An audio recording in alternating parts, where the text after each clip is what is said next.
So here at Loyola we have several projects focusing on immune targeting of cells that express molecules of the melanocyte lineage, and that can occur in vitiligo where we see spontaneous targeting of melanocytes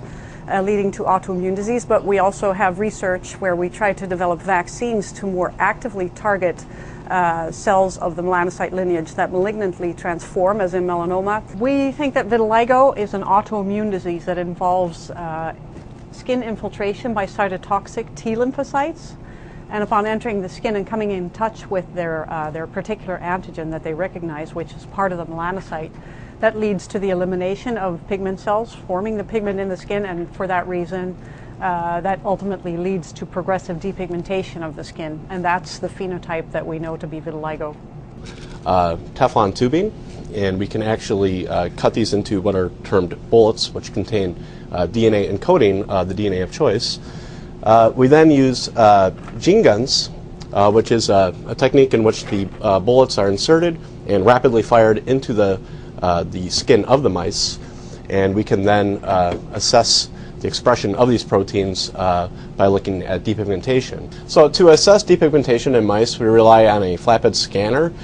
in which we image the ventral and dorsal surfaces of the hair of the mice.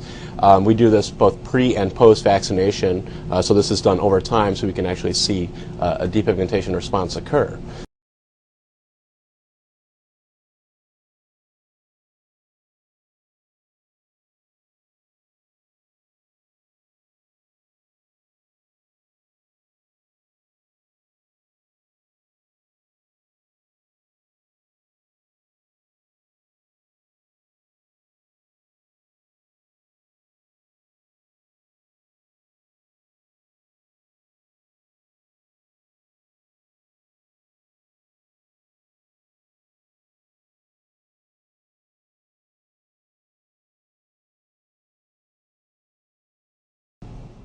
As part of these studies, we were able to show that in vitro dendritic cells that we cultured